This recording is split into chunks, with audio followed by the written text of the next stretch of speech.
Hello, ladies and gentlemen. This is TK with StarCraftTournament.com bringing you another game from one of our tournaments.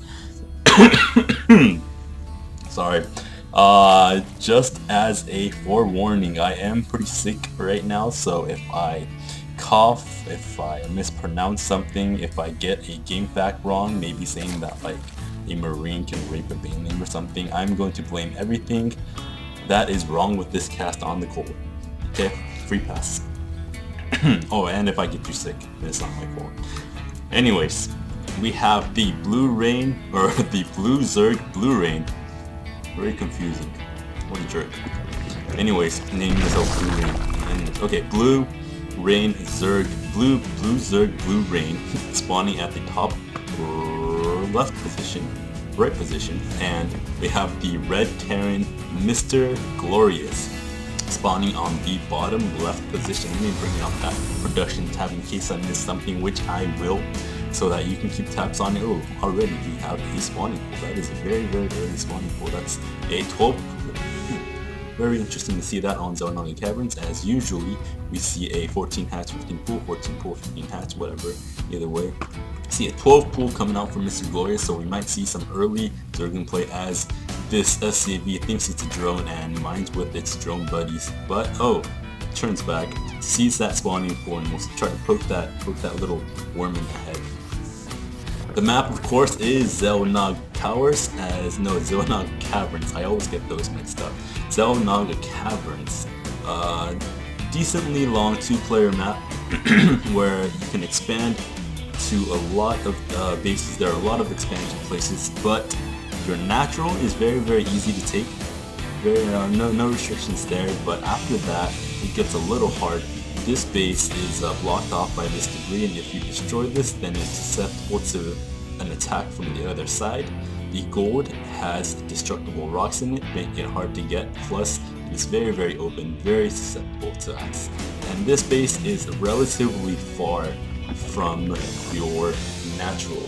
So for Zerg players, you definitely need to spread your creeps a lot, as that will reduce the time it takes for your army to get from one side to the other, as Zerg bases are very susceptible to attacks. They're not as well defended as Terran per se, with bunkers and planetary fortresses and whatnot. So we see a barrack up for Mr. Glorious, pumping out 2-3 Marines. Bluerain getting a decent scout, seeing that Glorious did wall off and is not going for a fast expand. So, well, they would usually go for a fast expand after one barrack anyways, but the cold, remember. He knows that his hatch, his expansion might be in a little bit of trouble, so he takes both Xel'Naga watchtowers. These Xel'Naga watchtowers, they are very crucial in Xel'Naga Caverns, as it shows everything that goes through back and forth between the two bases on the ground.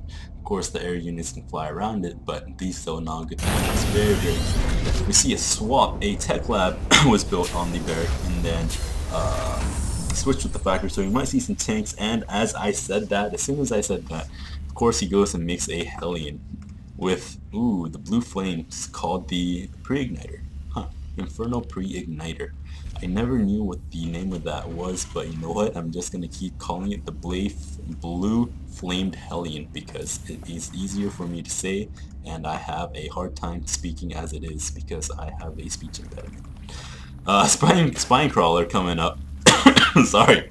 Spine crawl coming up, a little bit of defense coming up, and this Overlord, very good positioning for Bluerain, as these brushes are very easy for Terran players to maybe hide some Hellions up here and then just rush in, kill off a few drones, and then rush back out. Same thing for Zerg players down here. You can hide some Banelings, and then once you see some SCV stacked up, just run in and blow stuff up. This little Zergling that could is running, getting some scouting information. Roach Warren going up for Bluerain, already is up. Second gas went up. So he is mining some gas, getting some roaches out, getting his layer up, and a baneling nest. That's a lot of gas coming here. You might see a couple more gas extractors coming up real soon. But baneling nest and roach warren. Wow, my computer is struggling. I don't know what's up. You know what? Whatever. But Bluerain doing a very good job spreading his creep. Spreading creeps not only allows his units to move faster, but of course they give vision.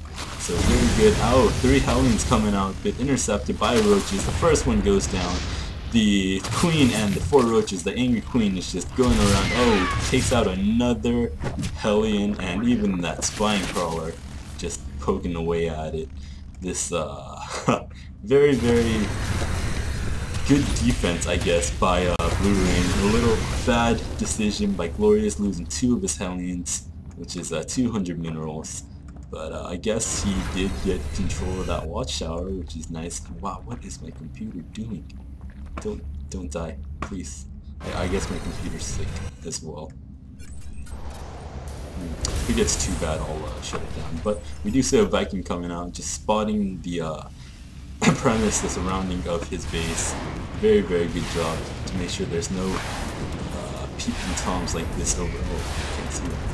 But anyways, that overlord is going to be the price. We see his main a little oversaturated. Just transferring some SCVs over there, as we did see an orbital going up. Building the orbital inside the base, very, very smart way to do it, as you it's safer in the base, obviously, because you have your defenses up, and while you're transferring it over, you can accumulate some energy, so that you can drop a heal or 2 once you get there. Glorious putting up some defense. Very, very good spacing of the buildings. It's really hard to get a surround at Reserve when you have buildings like these in the way. Sometimes what you see is you might see like 3 or 4 buildings right here that just completely blocking this off, and a tank or 2 right here. So just making it, blocking off that entry and making this the only entrance into this natural, or that and this backside. But you usually have some defense right here anyways. We see another base going up for Bluerain. He did destroy these rocks right here, so he is macroing up very, very hard. He has a Spire coming up, so we'll see some Mutalisk play. Mutalisk very, very effective on this map because of the ledges, because of these areas, because of this area in the middle. Very easy to maneuver very, very hard units to counter, as we did. Actually, we didn't see it, but a Viking was killed by this angry queen. Look at how slow she waddles off the creep. I mean, I like to see a race between Overlord and Queen. But once she's back on her creep, she's very happy and she prances away. And spreads as poops down another spine creep. So Bluerain doing a good job of spreading the creeps around. He should connect the 2 of the bases so that it's easier for her. Poor Queen is just like, oh, so much work, gotta get on the creep. Oh, no, not I like to amuse myself like that. There are some Mutalisks coming out.